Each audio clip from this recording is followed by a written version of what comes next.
ಹೇಳಿ ಗೋವಿಂದಣ್ಣ, ಏನಿದು ಈ ಥರದ್ದೊಂದು ಮಾಡಿದ್ದೀರಾ? ನಮಸ್ತೆ ಅಣ್ಣ. ನಮಸ್ತೆ ವೀಕ್ಷಕರೇ. ಇದು ಅಣ್ಣ ದುಷ್ಟಶಕ್ತಿಗಳನ್ನೇತ ನಿಗ್ರಹಿಸೋ ಅಂಥದ್ದು ಒಂದು. ಹಾಂ. ಇದರಲ್ಲಿ ಒಂದು ಮನೆ ಚೆನ್ನಾಗಿ ಜೀವನ ನಡ್ಕೊಂಡು ಹೋಗ್ತಿದ್ದಂಥ ಜೀವನಗಳಲ್ಲಿ ಕೆಟ್ಟ ಅಲ್ಲಿ ದೃಷ್ಟಿ ಪರಿಣಾಮ ಬಿದ್ದಾಗೇನೈತೆ ಹಣಕಾಸು ವಹಿವಾಟಿಗೆ ಮತ್ತು ದಿನ ಕಮ್ಮಿ ಆಗ್ತಾ ಹೋಗ್ತಾ ಇರ್ತೈತೆ. ಹಣಕಾಸಿನ ವಿಚಾರ ಏನೈತೆ ಸ್ತಂಭನ ಆಗಿ ಹೋಗುತ್ತೆ. ಸ್ತಂಭನ ಕಾರ್ಯ ಮಾಡಿದಾಗ ಏನಾಗುತ್ತೆ, ಸ್ತಂಭನ ಕಾರ್ಯ ಮಾಡಿ ಒಂದು ದುಷ್ಟಶಕ್ತಿ ಇವ್ರ ಕುಟುಂಬದ ಮೇಲೆ ಒಂದು ಪ್ರಯೋಗ ಮಾಡಿಬಿಡ್ತಾರೆ. ಆ ಪ್ರಯೋಗ ಮಾಡಿದಾಗ ಏನಾಗುತ್ತೆ, ಯಾವುದೋ ಇಲ್ಲಿ ಕುಟುಂಬದ ಇಲ್ಲಿ ವಾಸ ಸ್ಥಳ ಅಂತ ಗೃಹ, ನಾವೇನೈತೆ ಗೃಹ ದೋಷ ನಿವಾರಣಾಯ ಅಂತೇಳಿ ನಾವು ಇದನ್ನು ಕರಿತೀವಿ. ಇವ್ರಿಗೇನೈತೆ ಮನೆ ಅಂತ ನಾವು ಆಡು ಭಾಷೆ ಒಳಗೆ ನಾವು ಮನೆ ಅಂತ ಹೇಳ್ಕೊಂತೀವಿ ನಾವು. ಈ ಗೃಹ ದೋಷ ಅನ್ನತಕ್ಕದಕ್ಕೇನೈತೆ ದಿಗ್ಬಂಧನ ಅನ್ನತಕ್ಕದ್ದು ಯಾವುದೋ ಎಂಜಲಾಗದಂಥ ನೀರು ಅಂತಂದರೆ ಇದು ಮುಕ್ಕಣೇಶ್ವರ ಎಳ್ನೀರು. ಇದನ್ನು ಎಂಜಲಾಗದಂಥ ನೀರು ಅನ್ನತಕ್ಕದ್ದನೆಂದರೆ ಯಾರು ಇದನ್ನು ಎಂಜಲ ಮಾಡೋಕ್ಕಾಗಲ್ಲ. ಇದನ್ನು ಅಂತ ಇದನ್ನೈತೆ ವಜ್ರ ಅನ್ನತಕ್ಕ ಶುದ್ಧವಾದ ನೀರಿದು ಗಂಗೆ. ಈ ಗಂಗೆ ಅನ್ನತಕ್ಕದ್ದು ಮತ್ತು ಇದು ಒಂದು ಏನೈತೆ ಪ್ರತ್ಯಂಗಿರ ಅಂತ ಇದರಲ್ಲಿ ಒಂದು ಅವತಾರ ತೋರಿಸ್ತೈತಿ ಬೊಂಬೆ. ಇದನ್ನೇತೋ ಕೆಟ್ಟದ್ದನ್ನು ದುಷ್ಟಶಕ್ತಿ ಇವನ್ನ ಎದುರಿಸೋ ಅಂಥ ಶಕ್ತಿ ಇದು. ಮತ್ತು ಇದರಲ್ಲಿ ಏನೈತೆ ಒಂದು ಗಿಡಮೂಲಿಕೆ ಅನ್ನತಕ್ಕದ್ದು ಎಲ್ಲದೂ ಒಂದು ಮಾಡಿ ನಾವು ಇದನ್ನು ಒಂದು ದಾರದೊಳಗೆ ಮಂತ್ರಿಸ್ತೀವಿ. ಮತ್ತು ಇದು ಪ್ರತಿಧ್ವನಿಯಾಗಿ ಒಂದು ಶಂಖಧ್ವನ. ನಮ್ಮ ದೇವಾಲಯಗಳಿಗೇನೈತೆ ಒಂದು ಲಾಂಛನ ಶಕ್ತಿ ಅನ್ನತಕ್ಕದ್ದು ಶಂಖಧ್ವನಿ. ಈ ಶಂಖಧ್ವನಿ ಅಂತಕ್ಕದ್ದು ಯುದ್ಧಗಳಲ್ಲಿ ಮತ್ತೇನೈತೋ ಯಾವುದಕ್ಕೂ ನಮ್ಮ ದೇವ್ರನ್ನ ಆಹ್ವಾನಿಸೋಕ್ಕೆ ಮತ್ತೇನೈತೆ ಒಂದು ಶಂಖ ಅನ್ನತಕ್ಕದ್ದು ನಮಗೆ ಒಂದು ಸೂಚನೆ ಕೊಡುವಂಥದ್ದು ಒಂದು ದೈವಕ್ಕೇನೈತೆ ಹತ್ತಿರದಾಗಿರುತ್ತೆ. ಅದು ಈ ಮೂರು ಅನ್ನತಕ್ಕದ್ದು ಏನೈತೆ ಒಂದಕ್ಕೊಂದು ಇದು ಇದು ಇದು ಮತ್ತು ಇದು ನಾಲ್ಕರು ಏನೈತೆ ಒಂದು ನಾಲ್ಕು ದಿಕ್ಕನ್ನು ಸಂಚರಿಸ್ತಾ ಅಂತಾನ ದುಷ್ಟಶಕ್ತಿ ನಿಗ್ರಹಿಸ್ತೈತಿ. ಅವಾಗೇನಾಗುತ್ತೆ, ಇವ್ರ ಕುಟುಂಬ ಈ ಸಾಲದಿಂದ ಮತ್ತು ಹಣ ಬರೋದನ್ನೈತೆ ದವಸ ಧಾನ್ಯಗಳನ್ನ ದುಷ್ಟಶಕ್ತಿಗಳು ಗೊತ್ತಾಗದ್ರೆ ಅವೇ ತಿಂತಾ ಇರ್ತವೆ. ಮತ್ತೇನೈತೆ ರೇಷನ್ ಮೊನ್ನೆ ಅಷ್ಟು ತಂದು ಹಾಕಿದ್ದೆ ನಾನು ತಿಂಗಳಿಗೆ ಏನಂತ ಇನ್ನೊಂದು ತಿಂಗಳು ಪೇಮೆಂಟ್ಗೆ ಆಗುತ್ತೆ ಅಂತ ಮೇಂಟೈನ್ ಮಾಡೋಣ ಅನ್ನೋ ಲೆಕ್ಕಾಚಾರ ಕೇಳ್ತಾರೆ. ಅಷ್ಟೇ ರೇಷನ್ ಇದ್ದಿದ್ದು ಏನೈತೆ ಮೇಂಟೆನೆನ್ಸ್ ಕಮ್ಮಿ ಆಗೋಗುತ್ತೆ. ಇದು ಏನೈತೆ ಆ ರೇಷನ್ ಖಾಲಿ ಮಾಡ್ತಾ ಇರ್ತೈತಿ. ಮತ್ತೇನೈತೆ ಅವ್ರು ಮಾಡಿಟ್ಟಂಥ ಅಡುಗೆ ಯಾವುದೋ ರೂಪದಲ್ಲಿ ಹೋಗ್ತಾ ಇರ್ತೈತಿ. ಮತ್ತು ಹಣಕಾಸು ಅನ್ನತಕ್ಕದ್ದು ಏನೈತೆ ಖರ್ಚು ವೆಚ್ಚ ಜಾಸ್ತಿ ಹೋಗ್ತಾ ಇರ್ತೈತಿ. ಇವ್ರ ಅನಾರೋಗ್ಯ ಅನ್ನತಕ್ಕದ್ದು ಬರ್ತಾ ಇರ್ತೈತಿ. ಈ ಸತಿ ಹೋದ್ರೆ ಡಾಕ್ಟ್ರಿಗೇನೈತೆ 3,000 ರೂಪಾಯಿ ಬಾಟ್ಲ್ ಹಾಕ್ಸ್ಕೊಂಡು ಬ್ಲಡ್ ಚೆಕಪ್ ಮಾಡಿಸ್ತೀವಿ ಅನ್ನತಕ್ಕದ್ದು ಅಲ್ಲೇ ಹೋಗ್ತಾ ಇರುತ್ತೆ. ಮತ್ತೇನೈತೆ ಅಲ್ಲಿಗೆ EMI ಮತ್ತು ಇದರಲ್ಲಿ ಖರ್ಚು ಅನ್ನತಕ್ಕದನ್ನು ಇವ್ರಿಗೆ ಗೌರವಾಗದೆ ಕಾಡ್ತಾ ಇರ್ತೈತಿ. ಅದನ್ನೆಲ್ಲನ ಒಂದು ನಿಯಂತ್ರಣದಲ್ಲಿ ನಿಲ್ಲಿಸೋ ಅಂಥದ್ದೇ ಈ 4 ದಿಕ್ಕಿನಿಂದ ಬರೋಂಥ ದುಷ್ಟಶಕ್ತಿನ ತಡೆ ಹಿಡಿಯೋಕ್ಕೋಸ್ಕರ ಇದು ದೃಷ್ಟಿ ಗೊಂಬೆ ಪ್ರಯೋಗ. ಇದನ್ನೇನು ಮಾಡೋದು? ಇದನ್ನ ಇದು ಒಂದು ದ್ವಾರಬಾಕ್ಲಿಂದನ ಇಲ್ಲ ಇವ್ರ ಗೋಡೆ ಒಳಗೆ ಇದನ್ನ ಈಚೆಗೆ ದ್ವಾರಬಾಕ್ಲಿಂದ ಆಚೆಗೆ ಮಾತ್ರ ಇದು ಇರ್ಬೇಕು. ಔಟ್ಸೈಡು. ನಾವೇನೈತೆ ಮನೆ ಗುರುಪ್ರವೇಶ ಮಾಡಿದಾಗ ಏನಾಯ್ತು 41 ದಿನ ಈ ನಾವು ಪುರೋಹಿತರ ಅಂತಕ್ಕದ್ದು ಒಂದು ಏನೈತೆ ಅಲ್ಲಿ ಪ್ರಾಣ ಶಕ್ತಿ ತುಂಬ್ಕೊಂಡಾಗ ಒಂದು ಕುಂಬಳಕಾಯಿ ನಿರ್ಮಿಸ್ಬತ್ತೀವಿ ನಾವು. ಕುಂಬಳಕಾಯಿ ಮತ್ತು ದರ್ಬೆ ಇಷ್ಟು ದಿನ ನಾವು ಮಾಡಿದಂಥ ಕೆಲಸ ಇವ್ರ ಮನೆ ಒಂದು ತಣ್ಣಗಿರಲಿ ಚೆನ್ನಾಗಿರಲಿ ಅಂತ ನಾವೇನೋ ಮಂತ್ರೋಪದೇಶ ಮಾಡಿ ಅಲ್ಲಿ ಹೋಮ ಯಜ್ಞಗಳಲ್ಲಿ ಆ ದೇವ್ರಿಗೆ ಹವಿಸ್ಕೊಟ್ಟು ಆ ಹವಿಸ್ಕೊಟ್ಟಂಥ ದೇವರು ಅದನ್ನ ಏನೈತೆ 48 ದಿನ ಅಲ್ಲಿ ಕಾಪಾಡುತ್ತೆ ಅವ್ರನ್ನ. ಆ ಕುಂಬಳಕಾಯಿ ಯಾವಾಗ ಅಲ್ಲಿ ಕೊಳೆತು ಮೆತ್ತಗಾಗುತ್ತಲ್ಲ ಅದು ನಮ್ಮ ಕಾರ್ಯ ಅಲ್ಲಿಗೆ 48 ದಿನ ಮುಗ್ದೋತು. ಅಲ್ಲಿಗೆ ತಿರ್ಗಾ ಇವರು ಪುನರ್ತ ಇಂಥದ ಪ್ರಯೋಗ ಮಾಡಿಸ್ಕೊಂಡಾಗ ಒಂದು ಇದು ಒಂದು ಪರ್ಮನೆಂಟ್ ಶಕ್ತಿ ಇದು. ಇದೆಷ್ಟು ವರ್ಷಗಳ ಕಾಲ ಇರ್ತೈತಿದ್ದು. ಸೊ ಒಂದ್ಸರಿ ಅದನ್ನು ಕಟ್ಬಿಟ್ರೆ ಎಷ್ಟು ವರ್ಷ ಇದು ಅಂದರೆ ಏನು ತೊಂದರೆ ಆಗದಿಲ್ಲ ಅಂದರೆ ಎಷ್ಟು ವರ್ಷ ಇರುತ್ತೆ? ಇದು ಆಗ್ಬೋದಾ ಇದಕ್ಕೂ? ಇಲ್ಲ ಅಣ್ಣ, ಇದು ಒಂದು 5 ವರ್ಷ ಒಂದು 10 ವರ್ಷ ತನಕ ಇರುತ್ತೆ. ಯಾವಾಗ ಇದು ಕೆಳಕ್ಕೆ ಏನಾದರೂ ಇವ್ರು ಕಟ್ಟಿರೋಂಥ ವಸ್ತುಗಳು ಬಿದ್ದೋತು ಅಂದರೆ ಆವಾಗ ಏನಾಯ್ತು ಇದು ಭಿನ್ನ ಆಗುತ್ತೆ.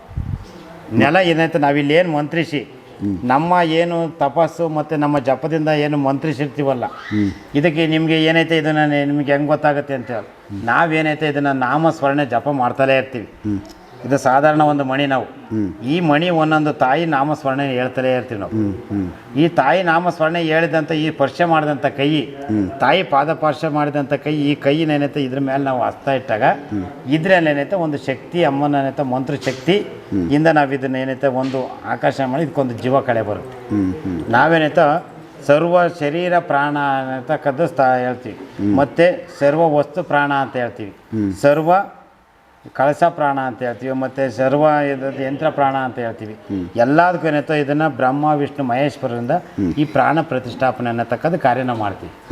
ಈ ನಮ್ಮ ಕೈ ಅಭಯಸ್ಥ ಅನ್ನತಕ್ಕದ್ದು, ಈ ನಮ್ಮ ಜಪತಪ ಅನ್ನತಕ್ಕದ್ದು ಮಾಡಿದ್ದು ಸ್ಪರ್ಶ ಮಾಡಿದಂಥದ್ದು ಇದ್ರ ಮೇಲೆ ಸ್ಪರ್ಶ ಮಾಡಿಕೊಟ್ಟಾಗ ಇದು ನಮ್ಮ ಆಜ್ಞೆ ಪ್ರಕಾರ ಏನೈತೆ ಅಲ್ಲಿ ಕೆಲಸ ಮಾಡುತ್ತೆ. ಸೊ ಇದು ಯಾರಿಗೆ ಈಗ ಮಾಡ್ಕೊ ಇದನ್ನು ಡೈರೆಕ್ಟಾಗಿ ಉಪಯೋಗಿಸಿದಾಗ ಇದು ವರ್ಕ್ ಆಗಲ್ಲ. ಹಾಂ, ಯಾವುದೇ ಒಂದು ವಸ್ತು ನಾವೇನೈತೆ ದೇವ್ರ ವಿಗ್ರಹ ಅನ್ನತಕ್ಕದ್ದು ಗಂದಿಗೆ ಅಂಗಡಿ ಸಿಗುತ್ತೆ, ತಾಂಡೋಗ್ಬಿಟ್ಟು ಏನೈತೆ ಅದಕ್ಕೆ ಜೀವ ಕಳೆ, ನೇತ್ರ ಪ್ರಾಣ ದೃಷ್ಟಿ ಇವಿಲ್ಲ ಅಂತಂದರೆ ಅಲ್ಲಿ ಏನೈತೆ ಅದು ವಿಗ್ರಹ ಸುಮ್ಮನೆ ಪೂಜೆ ಮಾಡೋದು. ಅದಕ್ಕೇನೈತೆ ಒಂದು ಜೀವ ತುಂಬಿರಿ, ಅದಕ್ಕೇನೈತೆ ಅದಕ್ಕೊಂದು ಸ್ಥಾನ ತುಂಬಿದಾಗ ಮಾತ್ರ ಅದಕ್ಕೆ ಕಳೆ. ಅದೇ ಥರ ಇದು ಕಣ ಒಂದು ಯಂತ್ರ ಮಂತ್ರದಿಂದ ನಾವೇನೈತೋ ಇದು ಯಂತ್ರ. ಇವಾಗ ನಮ್ಗೆ ಯಂತ್ರ ರೆಡಿ ಮಾಡ್ಕೊಂಡಿದ್ದೀವಿ. ಈ ಯಂತ್ರಕ್ಕೇನೈತೆ ಪ್ರಾಣ, ಈ ಪ್ರಾಣ ಯಾರಿಂದ ನಮ್ಮ ಮಂತ್ರದಿಂದ. ಇದರಲ್ಲಿ ನಾವು ಮಾಡೋಂಥ ಸಾಧನೆ ನಮ್ಮ ಯಂತ್ರ ಶಕ್ತಿಯಿಂದ ಇದಕ್ಕೆ ಬರುತ್ತಿದೆ. ಇದು ಅದರಿಂದ ಏನೈತೆ ಇದಕ್ಕೆ ಒಂದು ಶಕ್ತಿಯಾಗಿ ಅಲ್ಲಿ ಬರೋಂಥ ದುಷ್ಟಶಕ್ತಿಗಳಿಗೆ ಮಾತ್ರ ಇದು ಅವಲಂಬಿಸ್ತೈತೆ, ಇನ್ನು ದೇವತೆಗಳಿಗಲ್ಲ. ದೇವತೆಗಳಿಗೆ ಸ್ವಾಗತ, ದುಷ್ಟಶಕ್ತಿಗಳಿಗಂತ ಗೇಟ್ ಪಾಸು.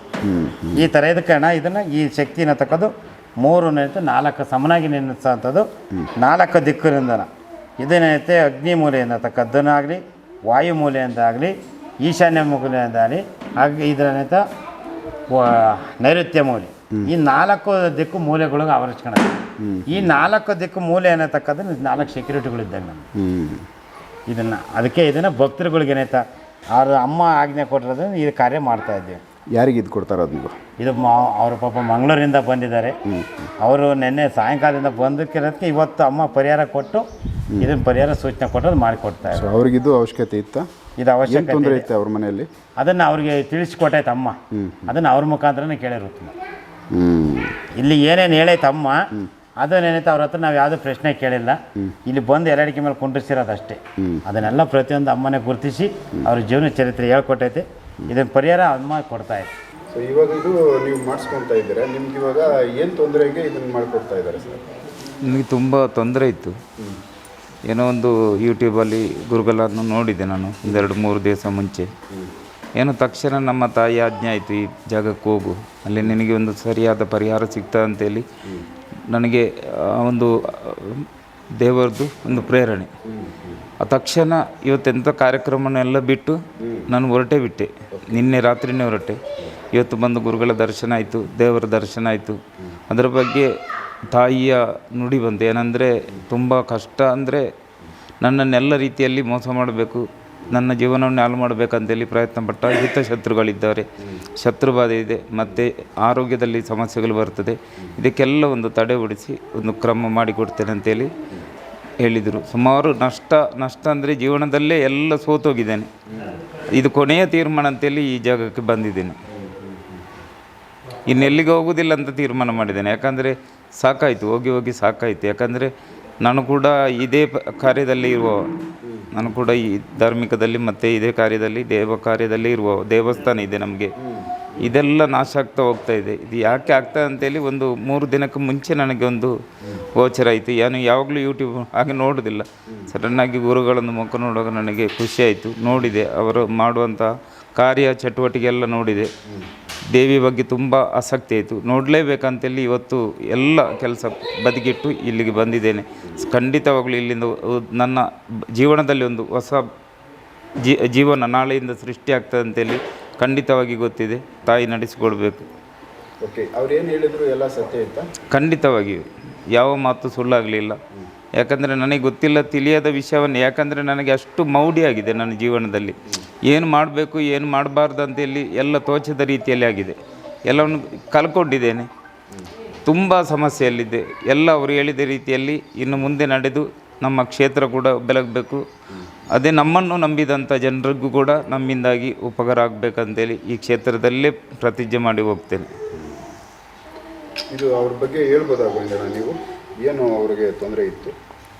ಇವ್ರಿಗೆ ಏನಾಯಿತು, ಒಂದು ದೇವ್ರ ಶಕ್ತಿ ಏನೈತೆ ಇವರು ಒಂದು ಆರಾಧಿಸ್ತಾ ಇದ್ರೆ ಇವ್ರದ್ದು ಒಂದು ಕ್ಷೇತ್ರ ಇದೆ ಅಣ್ಣ.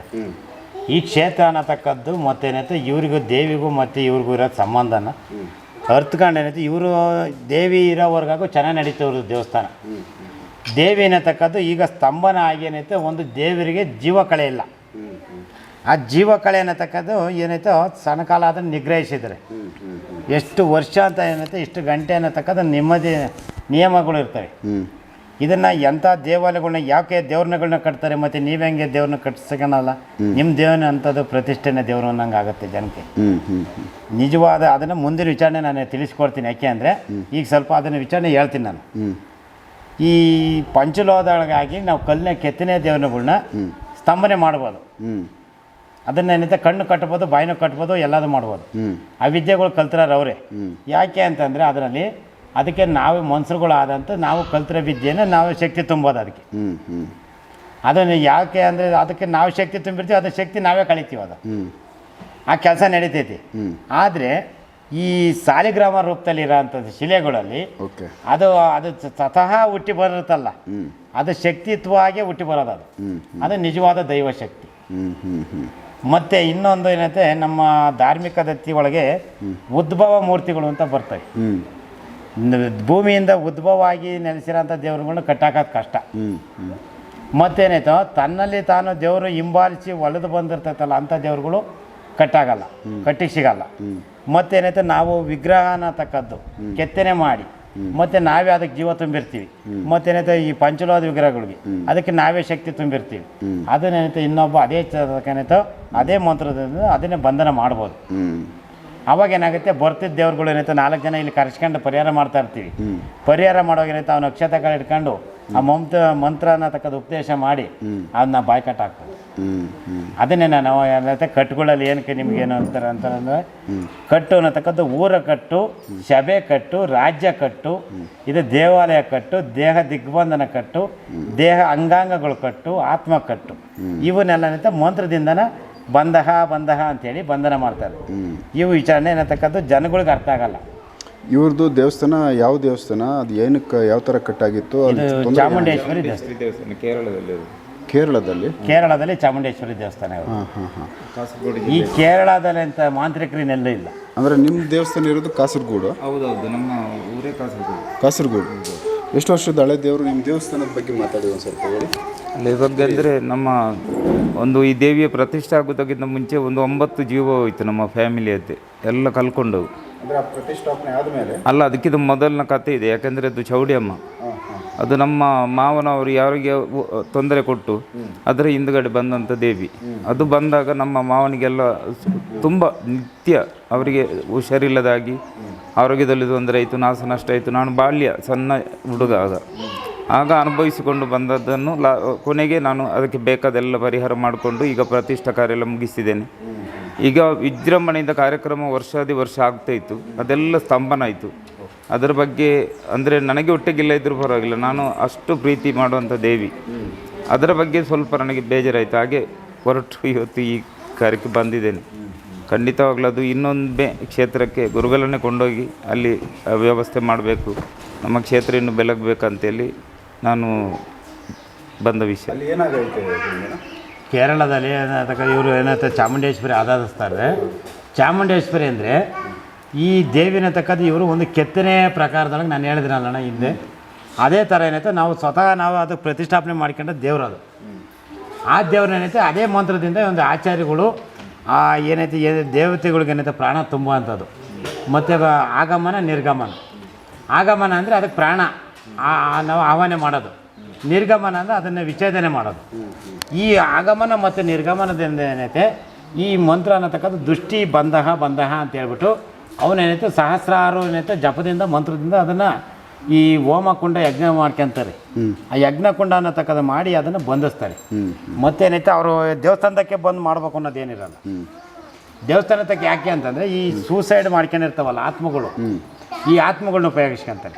ಈ ಸೂಸೈಡ್ ಮಾಡ್ಕೊಳ್ಳೋಂಥ ಆತ್ಮಗಳನ್ನ ಯಾವ ರೀತಿ ಉಪಯೋಗಿಸ್ಕೊಂತಾರೆ ಅಂದರೆ, ಈ ಅರ್ಧ ಏನೈತೆ ಪ್ರಾಣ ತಡ್ಕೊಳಕ್ಕಾಗ್ದಲೆ ಜೀವ ಕಳ್ಕೊಂಡಿರ್ತಾರಲ್ಲ, ಅವರು ಏನೈತೆ ಇವ್ರನ್ನ ವಶ ಮಾಡ್ಕೊಂಡು ಸಾಕ್ಯಂತಾರೆ. ಅವ್ರಿಗೆ ಏನೈತೆ ಮೋಕ್ಷನೂ ಸಿಕ್ಕಲ್ಲ, ಮುಕ್ತಿನೂ ಸಿಕ್ಕಲ್ಲ. ಯಾಕೆ ಮೋಕ್ಷ ಸಿಕ್ಕಲ್ಲ, ಮುಕ್ತಿ ಸಿಕ್ಕಲ್ಲ ಅಂತಂದರೆ ಅವ್ರಿಗೆ ಅನ್ನದ ಋಣ ಮತ್ತು ನೀರಿನ ಋಣ ಈ ಭೂಮಿ ಮೇಲೆ ಅರಿಯಲ್ಲ. ಅವ್ರಿಗೆ ವಯಸ್ಸು ಇನ್ನೂ ಇರುತ್ತೆ. ಆ ವಯಸ್ಸು ಮುಗಿಯೋವರೆಗಾಗೂ ಅಲ್ಲಿ ನಿಮ್ಮನ್ನು ಬಿಟ್ಕೊಳಲ್ಲ ಯಾರನ್ನೂ. ನಿನ್ನ ಕಾಲಾವಧಿ ಮುಗಿಸ್ಕೊಂಡು ನೀನು ಬಾ ಅಂತಾನೆ ಭಗವಂತ. ಅದಕ್ಕೇನೈತೆ ಇವ್ರು ಬಲವಂತದ ಜೀವ ಕಳ್ಕೊಂಡಾಗ ಏನೈತೆ ಇವರು ಇಲ್ಲಿ ಸಿಗಾಕೊಂಡು ಇದನ್ನು ಆ ದೇವರು ಏನೈತೆ ಆ ದೇವಾಲಯಗಳನ್ನ 4 ದಿಕ್ಕುಗಳನ್ನ ಬಂದ್ ಮಾಡ್ತೈತಿ. ಇವ್ರ ದೇವಸ್ಥಾನಕ್ಕೆ ಈಗ ಆ ಥರ ಬಂಧನ ಆಗಿತ್ತಾ? ಬಂಧನ ಆಗಿದೆ. ಅಲ್ಲಿರೋ ಶಕ್ತಿ ಇವಾಗ ಅಲ್ಲಿ ಒಳಗಡೆ ಹೋಗಿ ಪ್ರವೇಶ ಆಗಕ್ಕಾಗ್ತಾ ಇಲ್ಲ. ಪ್ರವೇಶ ಅದಕ್ಕೇನೈತೆ ಶಿಲೆ ಒಳಗೆ ಬರೋಕ್ಕಾಗ್ತಾಯಿಲ್ಲ. ಮತ್ತು ಇವಾಗ ಅಲ್ಲಿ ಅಂದರೆ ಕೆಲಸಗಳಾಗ್ತಾ ಇಲ್ಲ, ದೇವಸ್ಥಾನ ತೊಂದರೆಯಲ್ಲಿದೆ. ಆ ದೇವರೇ ಅಲ್ಲಿ ಇಲ್ಲ ಅಣ್ಣ. ದೇವರು ಹೇಳ್ದ ಮೇಲೆ ಐತೆ ಭಕ್ತರುಗಳು ಕಮ್ಮಿ, ಭಕ್ತರುಗಳು ಬರ್ತಾ ಇಲ್ಲ. ಮತ್ತು ಇವ್ರ ಜೀವನ ಅನ್ನತಕ್ಕದ್ದು ದೇವಿ ನಂಬಿಕೆನೇ ಇವ್ರು ಇರೋದು. ಆ ದೇವಿ ಏನತಕ್ಕದ್ದು ಇವತ್ತು ನಮ್ಗೇನೈತೋ ಇಂಥದ್ರಿಂದಲೇ ನಾವು ಅನ್ನ ತಿನ್ಬೇಕು ಅನ್ನೋದಿರುತ್ತೆ. ಈ ದಿನ ಏನೈತೆ ಕೆಲವು ವಿಚಾರಣೆ, ಇದನ್ನು ಮುಖ್ಯವಾಗಿ ವಿಚಾರಣೆ ಮಾತಾಡಬೇಕು ಅಂದರೆ, ಈ ದೇವಸ್ಥಾನದ ಪೂಜಾರಿಗಳೆಲ್ಲ ಬರೀ ಗುರುಗಳು ಲೆಕ್ಕ ಹಾಕೊಂಡು ದೇವಸ್ಥಾನ ಮಾಡ್ಕೊಂಡು ಹೆಸರು ಮಾಡ್ತಾರೆ, ಅನ್ನ ದುಡ್ಡು ಮಾಡ್ತಾರೆ, ದುಡ್ಡು ತಿಂತಾರೆ ಅಂತ ಲೆಕ್ಕಾಚಾರಕ್ಕಾಗುತ್ತೆ. ಇದರಲ್ಲಿ ನಾವು ಇಂಥದ್ರಿಂದಲೇ ನಮ್ಮ ಜೀವನ ಮಾಡ್ಬೇಕು, ಇಂಥದ್ರಿಂದಲೇ ನಾವು ಹೊಟ್ಟೆ ಹೊರಿಬೇಕು, ನೀವು ಇದರಿಂದಲೇ ಅನ್ನ ತಿನ್ಬೇಕು ಅಂತ ದೇವ್ರು ನಮ್ಮನ್ನು ಬರೆದಿರ್ತಾರೆ. ಇದನ್ನು ಯಾರೇನಾದರೂ ತಪ್ಪು ಕಲ್ಪನೆ ತಿಳ್ಕೊಂಡು ನಮ್ಗೆ ಅದಲ್ಲ. ಇವ್ರಿಗೇನೈತೆ ಇವತ್ತೆಲ್ಲ ಇದ್ದು ಇವ್ರು ಅದರಿಂದಲೇ ಜೀವನ ಮಾಡಬೇಕು. ಎಷ್ಟೊತ್ತಿನಿಂದ ನೀವು ಆ ದೇವಸ್ಥಾನದಲ್ಲಿ ಪೂಜೆ ಮಾಡ್ತೀರಾ? ಅಂದರೆ ದೇವಸ್ಥಾನ ಅದು ನಮ್ಮ ಕುಟುಂಬದ, ಅದು ತಿಂಗಳಿಗೊಮ್ಮೆ ಮಾತ್ರ, ಪಬ್ಲಿಕ್ಕಿಗಿಲ್ಲ, ನಿಮ್ಮ ಪರ್ಸನಲ್, ತಿಂಗಳಿಗೊಮ್ಮೆ ಮಾತ್ರ ಜನಕ್ಕೆ ಎಲ್ಲರೂ ಬರ್ಬೋದು. ಮತ್ತು ಆಸನಧಾಮ ಹೆಂಗೆ ಓಪನ್ ಆಗುತ್ತೋ ಅದೇ ಥರ ಜ್ಯೋತಿಷ ವೃತ್ತಿ ಮಾಡ್ತಿದ್ದೆ. ಓಕೆ. ನಾನು ಮನೆಯಲ್ಲಿ ಮಾಡ್ತಿದ್ದೆ. ಇವಾಗ ಇದನ್ನ ಕಾಯಿ ನೀವು ರೆಡಿ ಮಾಡಿದಿರಲ್ಲ, ಇದು ದೇವಸ್ಥಾನಕ್ಕೆ ಮನೆಗೆ? ಮನೆಗೆ ಮನೆ ಏನೈತೆ ಫಸ್ಟ್ಗೆ ಏನೈತೆ ಇವ್ರದ್ದೊಂದು ಸ್ವಲ್ಪ ಕೈಯು ಬಾಯಿ ಹತ್ತಲಿ, ಸ್ವಲ್ಪ ದುಡ್ಡು ಕಾಸು ಆಡಂಗೆ ಮಟ್ಟಕ್ಕೆ. ಆನಂತರ ಏನೈತೆ ನಾನು ಮುಂದಿನ ವಿಚಾರಣೆ ದೇವಸ್ಥಾನದ ಆಮೇಲೆ ನೋಡ್ತೀನಿ. ಅಂದರೆ ದೇವಸ್ಥಾನಕ್ಕಿನ್ನ ಪರಿಹಾರ ಮಾಡಿಲ್ಲ, ದೇವಸ್ಥಾನಕ್ಕೆ ಇದನ್ನು ದೇವಸ್ಥಾನದ ಹಣ ಪರಿಹಾರ ಮಾಡಬೇಕು ಅಂದರೆ ಆ ಸ್ಥಾನ ಎಲ್ಲ ಗುರುತಿಸ್ಕೊಂಡಿದ್ದೀನಿ ನಾನು. ಅಲ್ಲಿಗೆ ಏನಾಯ್ತು ವಿಚಾರಣೆ, ಅದನ್ನು ಯಾವ ರೀತಿ ಅದನ್ನು 4 ದಿಕ್ಕುಗಳನ್ನ ಕಟ್ಟೊಡಿಬೇಕು ಅದನ್ನು ಮುಂದೆ ನಾನು ಇವ್ರಿಗೆ ತಿಳಿಸ್ಕೊಡ್ತೀನಿ. ಈಗ ಅವ್ರ ಹತ್ರ ಖರ್ಚು ವೆಚ್ಚಗೆ ಏನೈತೆ ಅಲ್ಲಿ ಸಾಮಗ್ರಿ ತರೋಕ್ಕೂ ಹಣ ಇಲ್ಲ ಅಂಥದಕ್ಕೇನೈತೆ ಇದನ್ನು ನಾನು ಸ್ವಲ್ಪ ಅವ್ರ ಮನೆಯ ಮೇಲೆ ಬೀರೋಂಥ ಕೆಟ್ಟ ದುಷ್ಟಶಕ್ತಿ ಪರಿಣಾಮಗಳನ್ನ ಇವ್ರ ಮೇಲೆ ಆಗ್ತಾ ಇರೋಂಥ ಅವಾಗವಾಗ ಅಂತ ನಡೀತಾ ಇರೋದು. ನಾನು ಅದಕ್ಕೆ ಅವಾಗವಾಗ ಹೇಳ್ತಾ ಇರ್ತೀನಿ, ಕೇರಳ ಮತ್ತೇನೈತೆ ಕುಟ್ಟಿ ಚೈತನ್ಯಗಳು ಈ ಚೈತನ್ಯ ಅನ್ನತಕ್ಕದ್ದು ಪ್ರವೇಶ ಮಾಡಿದಾಗ ಮನ್ಸನ್ನು ದಿಕ್ಕು ತಪ್ಪಿಸ್ತಾವೆ. ಇದರಲ್ಲಿ ಎಲ್ಲ ವಿದ್ಯೆಗಳು ಅನ್ನತಕ್ಕದ್ದು ಆಂಧ್ರ ಮತ್ತು ಕೇರಳ ಮತ್ತೇನೈತೋ ಈ ಕೊಳ್ಳೇಗಾಲ ಈ 3 ಪ್ರಾಮುಖ್ಯವಾದಂಥ ಸ್ಥಾನ ಪಡೆದವೆ. ಈ ಸ್ಥಾನ ಪಡೆದಿರೋದ್ರಿಂದನೇ ಎಂಥ ಮನ್ಸನ್ನು ಮತ್ತು ಸಾವಿನ ದಡಕ್ಕೆ ತಿಳ್ಬೋದು. ಇನ್ನೊಂದು ಫ್ಯಾಮಿಲಿ ಐತೆ ಮಾತಾಡಿಸ್ತೀನಿ ನಾನು. ಓಕೆ, ಇದು ಅವ್ರಿಗೆ ಮಾಡಿಕೊಡಿ ಸ್ವಲ್ಪ, ಅವ್ರಿಗೆ ಚೇತರಿಕೆ ಆದಮೇಲೆ ಮತ್ತು ದೇವಸ್ಥಾನದ್ದು ನೆಕ್ಸ್ಟು ಏನಾದರೂ ಅಲ್ಲಿ ನೀವು ಹೋದಾಗ ಅದರದ್ದು ವಿಡಿಯೋ ಮತ್ತೆ ಮಾಡೋಣ, ಮಾಡಿಕೊಡ್ತೀನಿ ಅಣ್ಣ. ಒಳ್ಳೆಯದಕ್ಕೆ ಅಂತಲೇ ಇವ್ರನ್ನ ಸ್ವಲ್ಪ ಕಷ್ಟದಿಂದ ಈಚೆಗೆ ಬರಲಿ ಅನಂತರನ, ಆಮೇಲೆ ಏನೈತೆ ಆ ಸಾಮಗ್ರಿ ತಗೊಂಡು ಆಮೇಲೆ ದೇವಸ್ಥಾನದ ಇದು ಮಾಡೋಣ. ಓಕೆ, ಇದನ್ನು ಯಾರು ಬೇಕೋ ಎಲ್ಲರಿಗೂ ಕೊಡ್ಬೋದಾ, ಇಲ್ಲ ಪರ್ಟಿಕ್ಯುಲರಿಗೂ ಇದು ಕೆಲವ್ರಿಗೆ ಮಾತ್ರ ಕೊಡ್ತೀರಾ ಇದು ಕಾಯಿ? ಅಣ್ಣ ಇದನ್ನು ಬೇಕು ಅಂದರೆ ಇದನ್ನು ಉಪಯೋಗಿಸ್ಬೋದು, ಎಲ್ಲರೂ ಬಳಸ್ಬೋದು. ಇದನ್ನೇನೈತೆ ಒಂದು ನಮ್ಮ ಮನೆ ಸೇಫ್ಟಿಗೆ, ನಮ್ಮ ಹಣಕಾಸಿನ ವಹಿವಾಟಿಗೆ ವ್ಯವಹಾರಗಳಿಗೆ, ನಮ್ಮ ಕೆಲಸ ಕಾರ್ಯಗಳಿಗೆ, ಅಡಚಣೆಗಳಿಗೆ, ನಮ್ಮ ದಿಗ್ಬಂಧನನ ನಿಗ್ರಹಿಸೋ ಅಂಥ ಶಕ್ತಿನ ನಮ್ಮನ್ನು ತಡೆದು ಏನೈತೆ ಗೋಡೆ ಒಡೆದು ಬರೋ ಅಂಥದ್ದನ್ನು ತಡೆ ಹಿಡಿಯೋಕ್ಕಿದೆ. ಓಕೆ, ಮಾಡಿಕೊಡಿ. ನಮಸ್ತೆ ಅಣ್ಣ. ನಮಸ್ತೆ ವೀಕ್ಷಕರೇ, ಒಳ್ಳೆಯದಾಗಲಿ, ಶುಭವಾಗಲಿ. ಇದನ್ನೆಲ್ಲೂ ನೆಲಕ್ಕಿಡಬಾರ್ದು, ಸೀದಾ ತಗೊಂಡೋಗ್ಬಿಟ್ಟು ಒಂದಿಟ್ಟು ಪೂಜೆ ಮಾಡಿಬಿಟ್ಟು ಅದಕ್ಕೇನೈತೆ ಒಂದು ಸ್ವಲ್ಪ ಹಾಲು, ನಾಳೆನೇ ಹೋಗಲಿ, ಸ್ವಲ್ಪ ಹಾಲು, ಒಂದಿಷ್ಟು ನೀರು, ಒಂದಿಷ್ಟು ಹಸಿನ ಗಂಜಲ ಗೋಮೂತ್ರ, ಒಂದಿಷ್ಟು ಸುಣ್ಣ, ಇವನ್ನೇನೈತೆ ಹಾಕ್ಬಿಟ್ಟು ಇದ್ರ ಮೇಲೆ ಪುಣ್ಯ ಮಾಡ್ಕೊಂಡು 4 ಸುತ್ತ ಮನೆ ಒಳಗೂ ಒಳಗಡೆನೇ ಹಾಕ್ರಿ, ಒಳಗಡೆ ಮೂಲೆಗೂ ಹಾಕ್ರಿ. ಅದೇನೇ ಒಂದು ಪೂಜೆದ್ದು ಬೇರೆನೇ ರೂಮ್ ಇದೆ, ಮನೆ ಬೇರೆನೇ, ನಾನು ಸಪ್ರೇಟು. ನೀನು ಈಗ ನೀನು ಎಲ್ಲಿ ವಾಸಿಸ್ತಾ ಇದ್ದೀಯಾ? ಮನೆಯಲ್ಲೇ ಇರ್ತೇನೆ. ನೀನು ಮನೆಯಲ್ಲೇ ಕಟ್ಟಬೇಕು, ದೇವರಲ್ಲಿ ಬೇಡ. ನಿನ್ನ ಹಣಕಾಸು ನಿನ್ನ ವಹಿವಾಟಿಗೆ ನಡೆಯಬೇಕು. ಸರಿ, ಮನೆಯಲ್ಲಿ. ಆ ಮನೆಯಲ್ಲಿ ನಿನಗೆ ಧನ ಆಕರ್ಷಣೆ ಮತ್ತೇನೈತೋ ಜನ ಆಕರ್ಷಣೆ ಮತ್ತು ನೀನು ಯಾವಾರ ವಹಿವಾಟಿಗಳು ಎರಡೂ ನಡೆದಾಗಲೇ ಮಾತ್ರ ನಿನಗೆ ಹಣ ಬರೋದು. ಅದಕ್ಕೋಸ್ಕರ ನಾನು ಇದನ್ನು ಮನೆಯ ಒಳಗಡೆ ಏನೈತೆ ಮನೆ ಆಚೆಗಿರ್ಬೇಕು. ನಿನಗೆ ಕಟ್ಟಿಗೆ ನಿನಗೆ ಹಂಗೂ ಅನುಮಾನ ಅಂತಂದರೆ ಇದಕ್ಕೇನೈತೆ ಒಂದು ಬಟ್ಟೆ ಮಾಡಿ ಕಟ್ಟಿಗೆ, ಗೊಂಬೆ ಆಚೆಗೆ ಬಿಟ್ಕೊಂಬಿಟ್ಟು ಇದಕ್ಕೆ ಒಂದು ಬಟ್ಟೆ ಕಟ್ಟಿಬಿಟ್ಟು ಕಟ್ಟು. ಒಳ್ಳೆಯದಾಗಲಿ. ನಮಸ್ತೆ ವಕ್ಷ.